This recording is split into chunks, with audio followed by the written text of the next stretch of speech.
The door swung open while she still had her dress pulled down to her waist. She grabbed the fabric and spun around, but it was too late. The man standing in that doorway ruled every wolf pack on the continent, and he had seen her back. He did not apologize. He did not leave. He went still, staring at the scars she had hidden from every living soul for 12 years.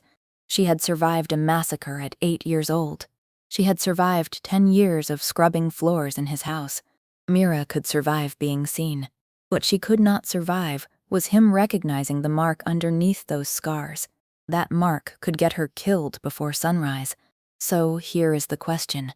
Why would the most powerful wolf alive go pale at the sight of a servant's scars? What he did next changed everything. Stay with me on this one.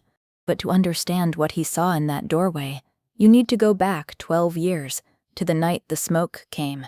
She was 8 years old, and she was asleep when her mother pulled her out of bed by the arm. No lamp, no shoes, just her mother's hand over her mouth, and the sound of screaming coming up the hill from the lower dens. Crescent Hollow was a small pack, maybe 200 wolves, tucked into a valley with a river and old pines, and nothing anyone should have wanted. That night it was burning from 3 sides at once. Her mother shoved her down into the root cellar, kissed her forehead hard enough to hurt, and said one sentence, "Whatever you hear, do not come up." Then she closed the hatch, and Mira never saw her again. What she heard, she never repeated to anyone. Hours of it. Then silence, which was worse. Then the hatch opened, and it was not her mother. It was a thin man in a healer's gray coat with blood on his sleeves, and a face like he was about to be sick. He looked at her for a long moment. Believe me, that moment mattered more than she could have known, because that man had been sent down into the cellar to do something very specific, and he had just decided not to do it. She remembered fire after that, not the village burning. A different fire, small and precise, pressed against her back in careful lines while she screamed into a leather strap. She remembered the man crying while he worked, which made no sense to her then. She remembered him carrying her through the dark for what felt like days. And then she remembered waking up in a ditch beside a trade road 2 territories away, with her back wrapped in bandages, a wool blanket tucked around her, and something gone. Not something outside her, something inside her. The warm animal presence that every wolf child carries from birth. The little voice that would one day become her wolf was simply not there anymore. She reached for it the way you reach for a tooth that has been pulled. Nothing. And her scent was gone with it. Now here is the thing you need to understand about the world she woke up into. Werewolf society runs on scent the way human society runs on money.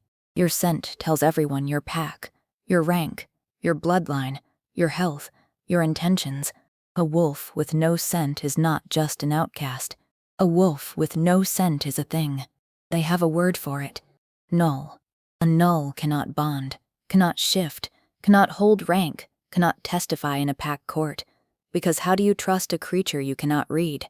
The farm family that found her by the road kept her 1 winter and then passed her to a trading post. The trading post passed her to a workhouse. The workhouse, when she was 10, sold her labor contract for the price of 2 barrels of salt to the grandest household in the world, the Royal Pack House at Blackmore, the seat of the Alpha King. They put her in the kitchens, in the lowest position that existed, below the Omegas who were below the servants who were below everyone else. And that is where she stayed for 10 years. She learned to be invisible. She learned to wake at 4 in the morning so she could wash and change in the dark before anyone else stirred. Because the one rule of her life, the rule above all rules, was that no one could ever see her back. She wrapped her torso in linen every single day. In 10 years, no one had seen those scars. She told herself she did not remember how she got them. That was almost true. The head of household was a broad, cold woman named Orla, who ran the palace like a drill sergeant and treated Mira like a mop with legs. Above Orla, socially speaking, floated Celine, daughter of Chancellor Cassius. And if you have ever met someone who was beautiful the way ice is beautiful, you have met Celine. Her father had run the kingdom in everything but name for years. The old king had died 2 seasons back. His son had been away at the border wars for 6 years, a legend more than a man, They called him the Iron Wolf, the youngest alpha to ever hold a battle line, the king who buried his father by letter because he would not leave his soldiers. And now, at last, he was coming home to take his throne. The palace lost its mind preparing. For 2 weeks, Mira slept 4 hours a night, and on the morning the king's column came through the gates, she was exactly where she should not have been, hauling a crate of wine bottles across the frozen courtyard because Orla had ordered it at the last possible second. Every wolf in that courtyard dropped to one knee when he rode in. Mira could not kneel with 40 pounds of glass in her arms, so she pressed herself against a pillar and tried to become part of the stonework. She got one look at him. Black hair, gray eyes, a face that gave away nothing, shoulders that had carried a war. Then a courier's horse, spooked, slammed sideways into the colonnade, and Mira's feet went out from under her on the ice. She did not hit the ground. A hand caught her wrist. She knew, before she even looked up, that something impossible was happening, because the entire courtyard had gone silent, and the hand around her wrist belonged to the Alpha King, who had crossed 20 feet of courtyard faster than anyone had seen him move. Here is what he felt, and you need to know this to understand everything he does next. The moment his skin touched hers, his wolf stood up inside him and roared one word: mate. Every alpha dreams of that moment and dreads it, but for Kale, the feeling came through wrong, muffled, like a shout heard through a stone wall. A mate bond is supposed to blaze. This one flickered, distant and strange, and every legend he had ever been told said the same thing about a muffled bond. Cursed, broken, a trap. Kings before him had been ruined by false bonds laid on them like snares, and here is what she felt. Almost nothing, a faint tug behind her ribs, far away, like someone calling her name from the bottom of a well, because the part of her that was built to answer him was locked in a cage she did not know she carried. He held her wrist a second too long. His eyes flashed gold in front of the whole court. Then he said, in a voice with no warmth in it at all, "Who is this?" Orla was there in a heartbeat, bowing. "No one, Your Majesty. A null. Kitchen charity, scentless since childhood. She should not be here. It will not happen again." Mira watched something shut behind the king's eyes, door by door. He let go of her wrist like it had burned him. "Then she is nothing to me," he said, loud enough for every kneeling wolf to hear it. "Get back to work, all of you." She heard those words that night while she scrubbed pots. She heard them the next morning and the morning after. "She is nothing to me." The strange part was that it hurt, and it should not have hurt, because he was a stranger and a king, and she was a null, and nulls do not feel bonds. She told herself she had felt nothing in the courtyard. She told herself that twice an hour, which is how you can tell it was a lie. Upstairs, Kale was not sleeping. He stood on his balcony until dawn with his hands locked on the rail, while his wolf paced and snarled and demanded they go find her, and he told his wolf the same thing he told his council. No, a king who had just taken his throne, surrounded by his dead father's advisors, in a court he did not yet control, could not afford a cursed half-bond to a scentless kitchen girl. Chancellor Cassius made the pressure formal within the week. "The kingdom needs a Luna, Your Majesty. The alphas need to see stability. My daughter Celine has been prepared for this her entire life." Kale put him off with one sentence. "After the moon festival." Cassius smiled and bowed and left. And if Kale had been paying closer attention, he might have wondered why the Chancellor's next order of business, quietly, through Orla, was moving staff assignments around in the royal wing, because 3 days later, Orla dropped a folded gray uniform on Mira's cot and told her she now served the king's private wing. Mornings and evenings, fires, trays, linens. Mira actually begged, which she had not done in years. "Send anyone else." Orla looked at her with those flat eyes and said the assignment came from above her, and that was the end of the discussion. What Mira could not have known was whose idea it was. Cassius had watched the courtyard scene like a man watching a crack form in a dam. He did not know yet what the girl was. He only knew the king had moved like a mate and then denied it. And a chancellor who has spent 12 years hiding something learns to keep every loose thread where he can see it. Her first evening in the wing, she built the fire, laid the tray, and kept her eyes on the floor, and the king ignored her completely, which was perfect. Then, as she reached the door, he spoke. "Your name." The tray rattled in her hands. "Mira, your majesty." "Mira what?" "Just Mira." He was quiet for a moment. "Everyone comes from somewhere." "Not me, your majesty," she said, and she left before he could see her face. So began the strangest month of her life. Understand, the king barely spoke to her, but he watched. Not the way men watch women. The way a border commander watches a hill he suspects is hiding an army. And the details kept snagging on him. She banked the fire in a crossed lattice, a trick used by field medics in the northern campaigns to hold heat through the night. Where does a kitchen null learn that? She gave the silver polishing box to another maid every single time, trading chores for it, always with a reason ready. One evening he heard her humming while she worked, 4 notes over and over, and something in the back of his skull leaned toward the sound because he had heard that melody once, years ago, at a treaty gathering in a valley pack that no longer existed. He could not place it. It bothered him for days. Celine, meanwhile, had noticed exactly one thing. The king had touched the kitchen null and had never once, in public or private, touched her. Celine had been raised by Cassius, which means she had been raised to solve problems early. So one afternoon she summoned Mira to carry correspondence, and while Mira gathered the letters, Celine picked up her letter knife and, with a small, bored motion, drew it across the back of Mira's hand. "Clumsy," Celine said. "You walked into it. Here is what should have happened. Nothing. A shallow cut from a decorative blade. Here is what did happen. The wound hissed. A thin line of white smoke, a smell of scorched skin, and pain that dropped Mira to one knee. The letter knife was silver, and silver does not do that to a null. Silver does that to a wolf." Celine stared at the smoking cut with her head tilted, the way a cat looks at an interesting bird, and said, "How strange." Mira wrapped her hand in her apron and got out of that room, and by nightfall her heart finally stopped slamming because Celine said nothing to anyone. That silence was not mercy. File it away. It matters later. The king saw the bandage the next morning and ordered her to the palace healer. And this is where an old thread comes back into the story. The palace healer was a thin gray man named Farron, and when Mira walked into his surgery, they looked at each other the way 2 people look when they share a grave, because she had known for years. The man who kept the palace alive was the man who had pulled her out of a root cellar with blood on his sleeves. Neither of them had ever said one word about it. He had simply, quietly, for 10 years, left a tin of salve on the kitchen sill every month, unmarked, unexplained.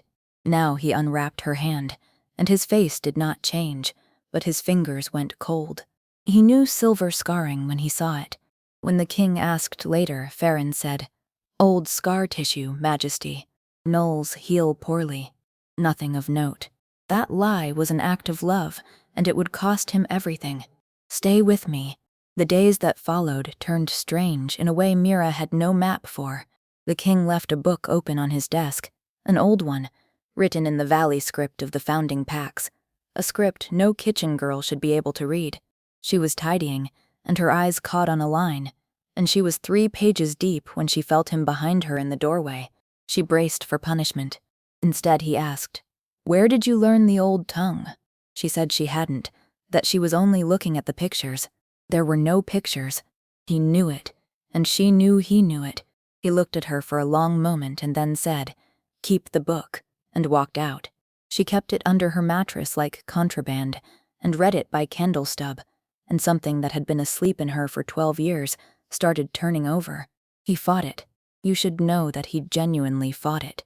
One night she came to bank the fire, and he said, with his back to her, in a voice stripped down to bare wire, "Why does this room feel wrong when you are not in it? What are you?" It was not a question a king asks a servant. It was a question a man asks a locked door. She stood frozen, and he said, "Go." And she went. Here is the thing about fated bonds that his own tutors had drilled into him. A true bond announces itself clean and loud through scent and pull, both directions, undeniable. A bond that comes through muffled, one-sided, scentless, was written up in the old texts as an omen of corruption. Not once in his education had anyone offered the other explanation, the true one, because the true one was supposed to be impossible. You cannot muffle a living wolf, unless someone has done a very specific, very forbidden thing to it. The banquet 3 weeks in is where the court started whispering. An emissary dinner, 40 tables, Mira drafted upstairs to pour because half the staff had winter fever. Celine, gliding past with perfect timing, hooked her ankle. Mira pitched forward with a full decanter toward the emissary of the eastern ridge, and the king moved. He caught the decanter with one hand and Mira's arm with the other, set the wine down without a drop spilled, set her on her feet, and then looked at Celine and said one word, "Careful." The room went so quiet you could hear the candles, because everyone saw where his hand still was, and everyone saw who the warning went to. Cassius, at the high table, did not stop smiling, but he set down his fork and did not pick it up again. That night he wrote 3 letters and doubled the watch on the archives, and you will find out why soon enough. 2 nights later, Mira was sent down to the archive undercroft for festival inventory, and this is the moment the story turns, and she does not even know it. Through a gap in the shelving, she heard voices in the seal registry room, the chancellor's voice, low and pleasant, and a clerk's, fragments only. The hollow accounts stay sealed. The 12th shipment routes through the border houses as before. Nothing changes until my daughter is Luna, and after that, nothing changes ever. Mira stood in the dark holding a crate of candles and thought, the hollow accounts. Hollow. The word went through her like a nail. She did not know what it meant. She only knew she suddenly could not breathe, and she walked out of that undercroft very fast, and she told no one, because who does a null tell? And then Cassius made his move in the open. At full council, he rose and reminded the crown, with documents, of the succession law. A king must present his chosen Luna at the moon festival, or the council gains the right to name one for him. The festival was 5 weeks out. The papers for Celine were already drawn. Cale sat through it with a face like winter, said, "The law will be satisfied," and dismissed them. And that evening he was cold to Mira for the first time in weeks, short, distant, a king again instead of a man, and she understood the walls had gone back up. Fine, she told herself. Walls were familiar. She would keep her head down, work the festival, and survive, the way she had survived everything. And for a little while, life actually let her. The week that followed was the quietest Mira had known in years. The kitchens ran on schedule, and the bread came out of the ovens on time every single morning. Celine ignored her completely. The king kept to his council rooms, and nobody so much as raised a voice below stairs. She mended her one good dress by candlelight, ate warm rolls with the laundry girls at the end of each shift, and slept without dreaming. For 6 whole days, nothing happened at all. On the 7th day, the Alpha King opened the wrong door. Mira was in the east corridor changing room, with her dress folded down to her waist and her linen wrap on the bench, and there was no time to hide. He had been looking for his steward. The steward's room was the 4th door. This was the 3rd. Small mistake. It cracked the kingdom in half. Mira snatched the dress up against her chest and turned, and the words dried in her throat, because he was not looking at her face and he was not leaving. He stepped inside and closed the door behind him, and his own face had gone the color of ash. What he had seen in those 2 seconds was this: her back, from shoulder to hip, covered in a lattice of thin raised scars. Not random, not a whip.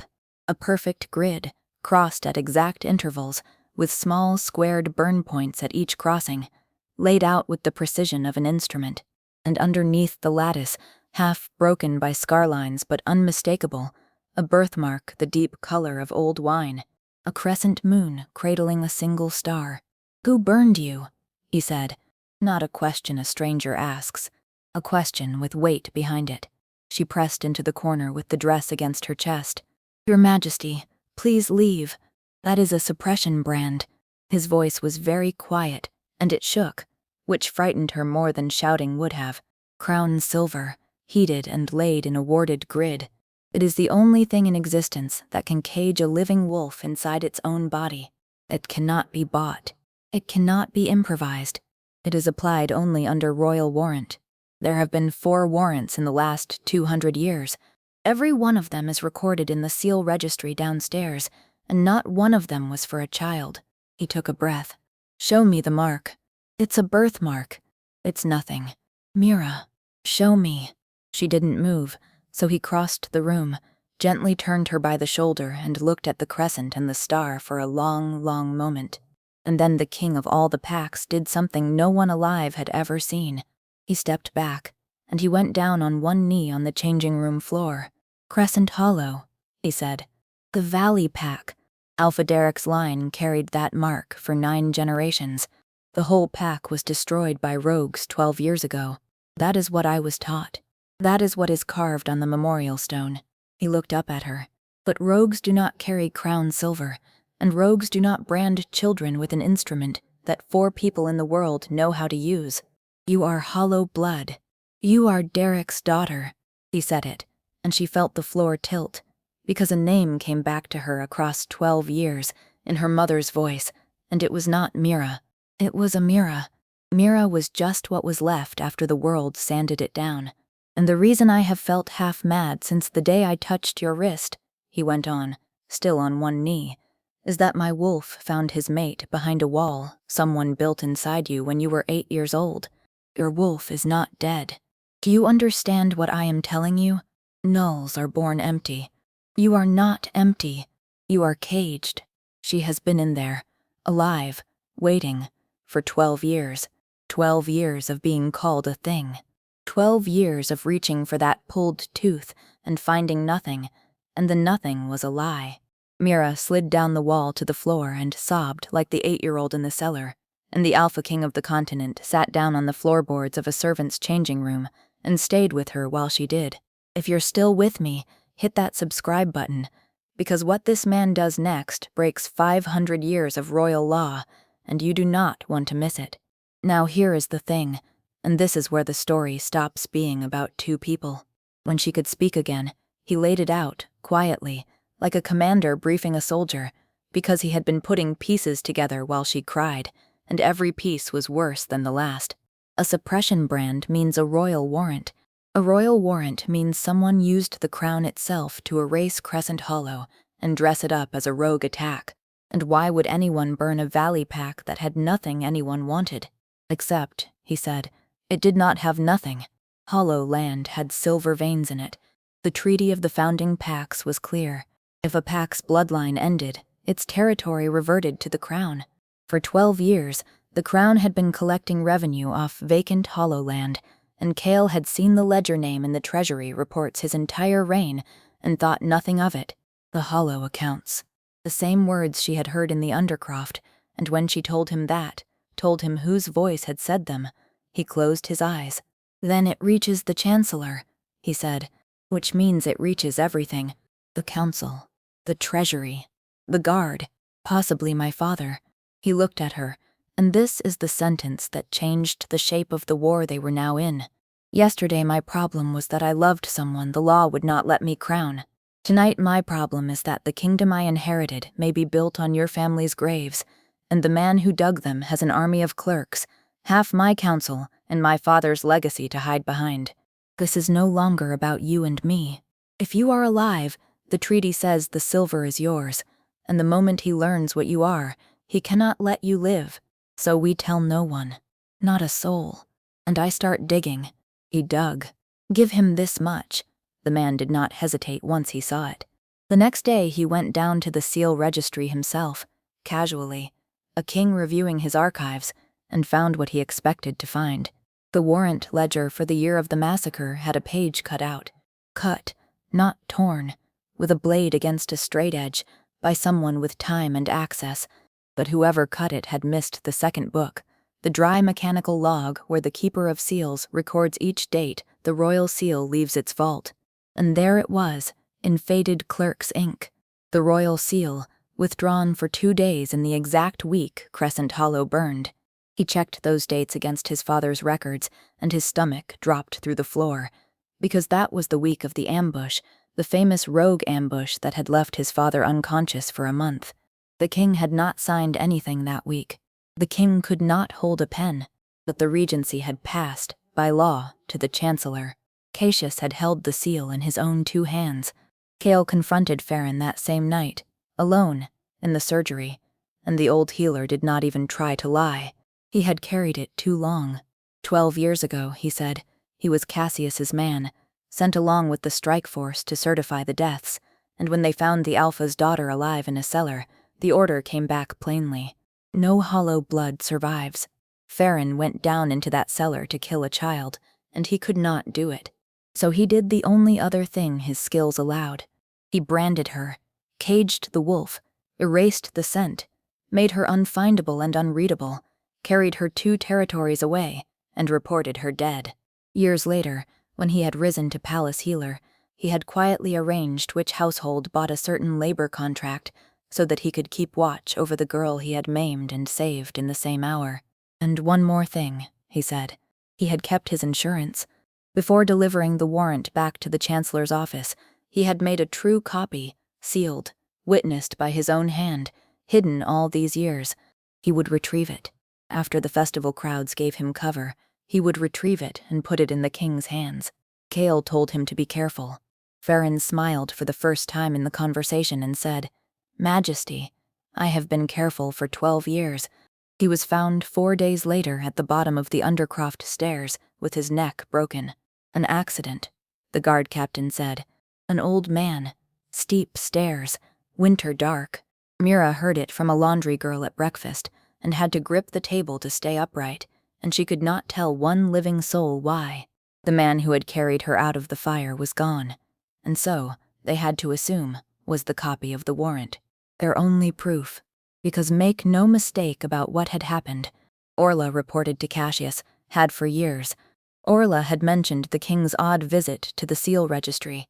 Cassius had pulled the thread, found Celine's little story about a letter knife that made a null's skin smoke, put 12 years of fear together in one afternoon, and started killing loose ends that same week. And then he did the thing that made him so dangerous. He did not send an assassin for Mira. Too crude, too traceable, too likely to break the king's leash entirely. Instead, he used the law. At open council, with witnesses and documents, the chancellor rose and charged the kitchen servant called Mira with infiltration of the royal wing under a concealed identity. His evidence, sworn statements that the scentless girl bore silver scarring, and everyone knew silver scarring marked punished rogues. His demand, that she be held for judgment before the assembled alphas at the Moon Festival, as the old law required for any accused rogue found inside a royal household. The penalty, if judged guilty, was death. The guards were moving before Cale could speak, and here was the trap in all its beauty. If the king intervened for a servant, he exposed everything he knew, with his proof lying dead at the bottom of a staircase. If he stayed silent, the law would kill her in front of the entire aristocracy, legally, cleanly, at his own festival. Cale stayed silent. He sat on his throne and watched them take her, and the look on her face as the guards led her past cut him deeper than any blade on the border ever had, because it was not shock. It was recognition. It was, so this is the man who told a courtyard I was nothing. Cassius came to him that evening, all sorrow and duty, and delivered the second half of the trap in private. "Dig into old warrants, boy," the chancellor said softly, "and you should know what you will find at the bottom. Your father's seal, on ugly, ugly things. I served your family by keeping certain drawers closed. Open them, and the crown burns with me, and every pack that lost kin to crown decisions comes looking for a Blackmore throat. Present my daughter at the festival. The knoll dies quietly. The kingdom goes on." He bowed and left, absolutely certain he had won, because he was threatening a politician. He had somehow failed to notice he was threatening a border soldier. That night, past midnight, Cale came down to the cells alone. Mira sat on the stone bench, and she did not stand for him. He stood at the bars and said, "Do you trust me?" "No," she said. "Good," he said. "Trust is earned. Watch me earn it." And he told her one thing more through the bars, quietly. Whatever you see me do at that trial, whatever you hear me say, remember this.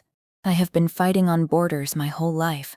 The first rule of the border is, you do not defend. You flank. Then he was gone, and within the hour 3 riders left the palace by the north gate with sealed orders, hard for the mountains, and a 4th rider went east to the ridge packs carrying a personal summons from the king. What was in those orders you will see. He had stopped playing defense. The moon festival came, and with it every alpha of the 12 great packs, their betas, their heirs, 500 wolves of rank packed into the great hall of Blackmoor under a ceiling of pine boughs and lamplight, expecting a betrothal announcement and getting a rogue trial as the opening entertainment. They brought Mira in chains that were mostly theater and stood her on the judgment floor, in a plain gray shift, hair shorn court short for the occasion, and the crowd's murmur had that ugly edge crowds get when they already know the ending. Cassius prosecuted personally, which he was legally entitled to do, and could not resist. He was superb, the scentless girl of no origin, embedded by unknown enemies in the royal wing itself, the silver scarring, mark of rogue punishment, on her very hands, witnessed and sworn. Medicines missing from the dead healer's stores, found under her mattress, and yes, he had put them there, and no one could prove it. It rolled forward like siege machinery, and through all of it the king sat above on the throne, and said nothing, did nothing, his face carved shut. Mira stood in her chains and watched him not look at her, and the old wound opened all the way. She is nothing to me. Some part of her, the part trained by 12 years of ditches and workhouses, whispered, you always knew how this ends. Cassius turned to the assembly and called for judgment, and the king stood up. Before judgment, Cale said, and his voice filled the hall without effort. The law of accusation grants the accused a full reading of the evidence. The chancellor has entered this woman's scars as proof of rogue punishment. The court will therefore examine the scars. All of them. He came down the throne steps as he said it, down onto the judgment floor, and stopped before Mira. And for the first time in that entire hall, he looked at her. Just looked. And she understood that he was asking, not commanding. In front of 500 wolves, the choice was actually, finally hers. Show them, and there was no path back to hiding, ever. Refuse, and he would have to find another way, and there might not be one. 12 years of linen wraps, 12 years of 4 in the morning. She looked at the man who had sat on a changing room floor while she cried, and then she turned her back to the assembly and lowered the shift from her shoulders herself. The sound the hall made was not a gasp. It was lower than that, a groan of 500 people inhaling at once. Cale's voice cut through it, level and merciless. The chancellor calls this rogue scarring. Rogue punishment is done with whips and rods. Look at the pattern, a measured grid, burned at warded intervals, alphas of the great packs. Some of you are old enough that your grandsires described this to you. This is a crown suppression brand. There have been 4 in 200 years. It exists for one purpose, to cage a wolf alive, and it can be lawfully made only under royal warrant. He paused. It was burned into this woman when she was 8 years old, and I invite the assembly to look beneath it. An old woman rose from the eastern benches, Alpha Marin of the High Ridge, oldest sitting alpha in the kingdom, whose pack had run treaty routes with the valley packs for a century. She crossed the floor without asking anyone's leave, looked at the wine-dark crescent cradling its single star, and then this iron old woman, who had knelt to nothing but the moon in 40 years, went down on both knees on the stone. The mark of Derek's line, she said, loud and cracked. 9 generations. I held Derek's daughter at her naming. Amira. Crescent Hollow's blood is alive. The hall came apart. Cassius was shouting over it.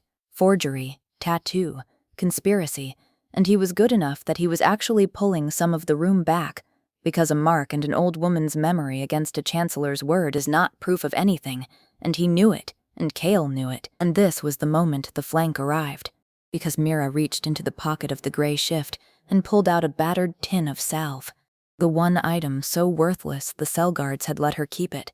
The tin Farron had pressed on her the last time she ever saw him, days before the stairs, saying only, "Keep this on you, girl. Always." She had thought it was a kindness. It was a healer being careful for the 12th year in a row. Under the salve tray, folded to the size of a thumb, sealed in wax paper, the true copy of the warrant. The order for the cleansing of Crescent Hollow, stamped with the royal seal during the Regency, and countersigned because the law required the acting regent's own name beside the seal in neat chancery script. Cassius. Cale read it aloud to the hall. Every word. The dates. The seal log.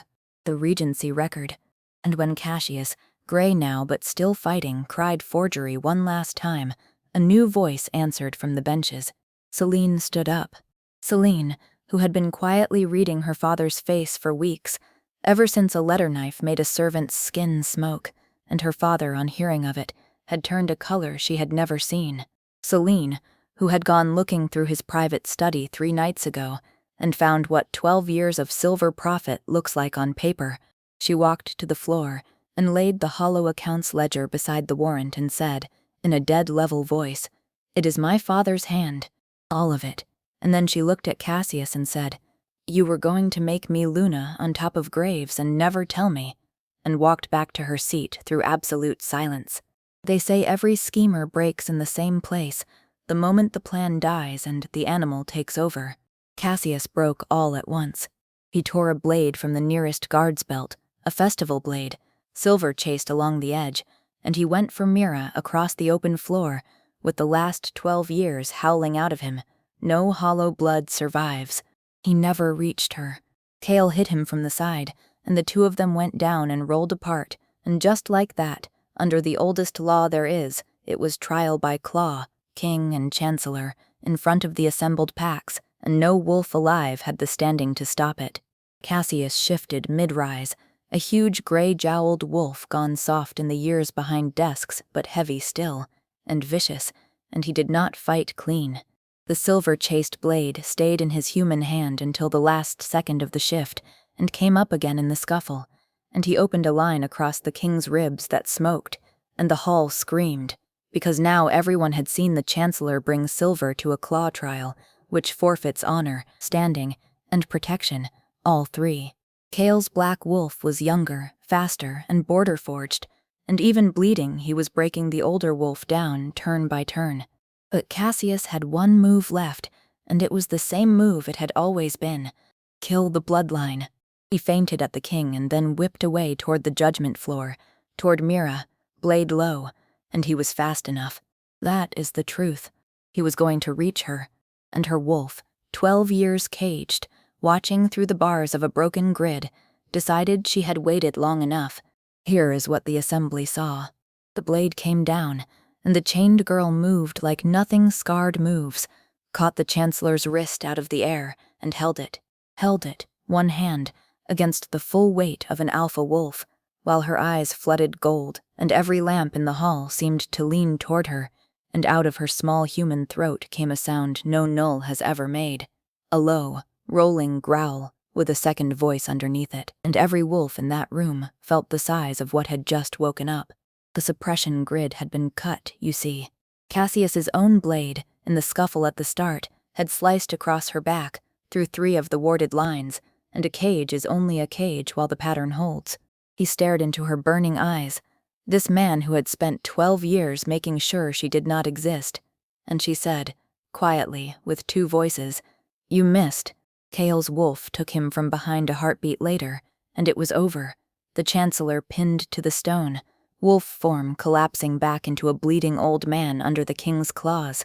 And then Cale, human again, looked up at Mira and did the correct thing, the lawful thing, the thing that mattered. He stepped back. "The blood right of Crescent Hollow," he said to the hall. "Her pack, her dead, her judgment." The assembly held its breath, 500 wolves waiting to watch the last daughter of the Hollow take her kill, and nobody would have blinked. Mira looked down at Cassius for a long moment. Then she opened her hand and let his wrist go. "I have seen enough hollow blood spilled to know I want none of yours on my family's name," she said. "He dies a prisoner of the law he hid behind. Stripped, sealed and sentenced. That is my judgment. And that, right there, was the moment the 12 great packs saw Aluna. Because anyone can bleed an enemy, but only a certain kind of wolf can hold that much power and choose the law.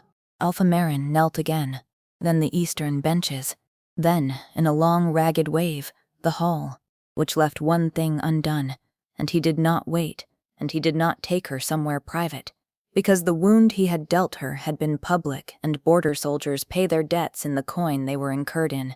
The Alpha King of the continent crossed the judgment floor in front of every kneeling Alpha, and knelt himself at the feet of a woman in a torn gray shift and open chains.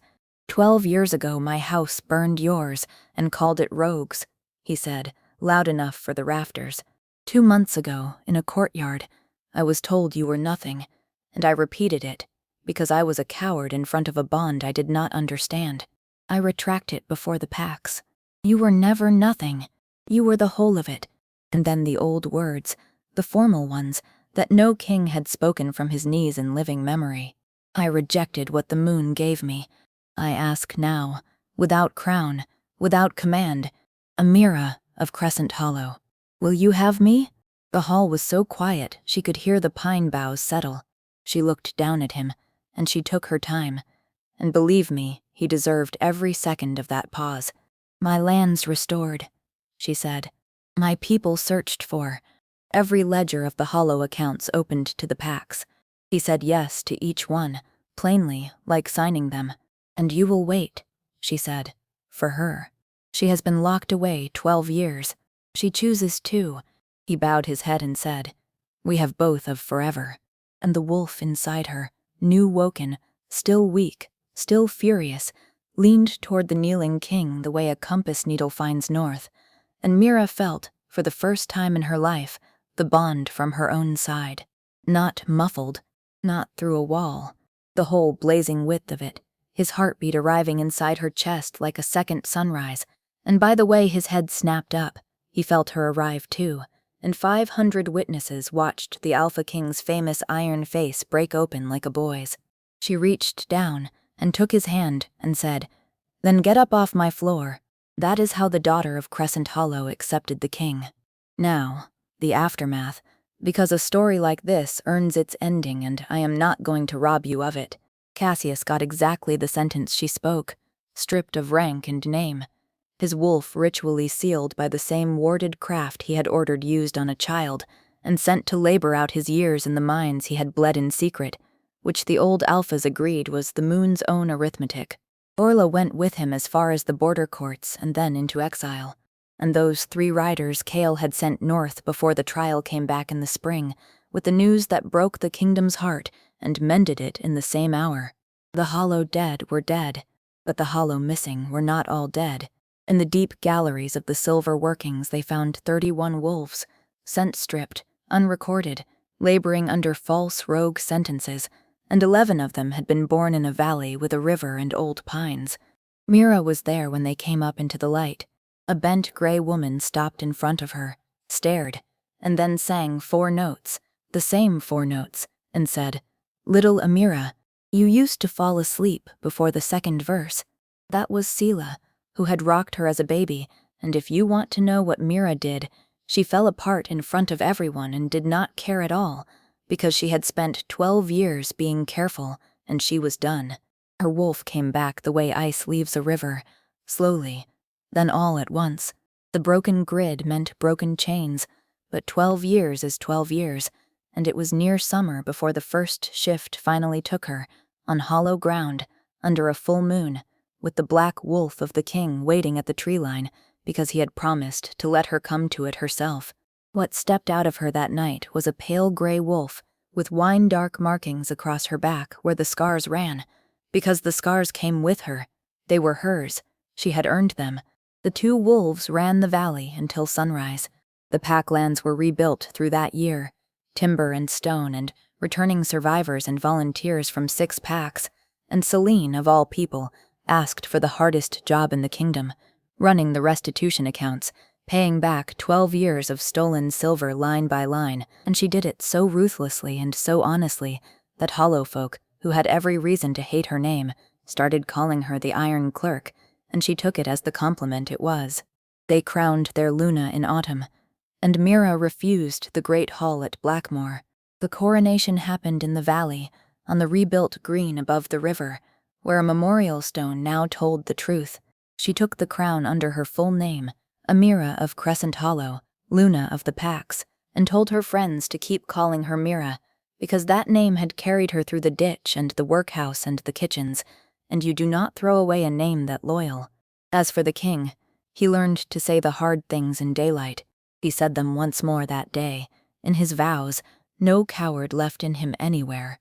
And on the evening of the coronation, in their quarters above the valley, she was changing into the ceremony dress, her back bare to the window and the lamplight, and to nobody's shame at all, when there came a knock at the door, not a turning handle, a knock. The most powerful wolf on the continent stood outside a door that he owned, in a house that he ruled, and waited. She smiled, and finished pinning her hair, and took her time crossing the room, and opened it herself. Because here is the last thing I will tell you, and then I will let you go. Some doors get opened on you, at your worst moment, without your permission, and what is behind them can save your life anyway. But the doors that matter most are the ones you walk to on your own 2 feet, whole and unhidden, and open yourself. She opened hers. He was on the other side of it, and this time, when he looked at her, she looked right back.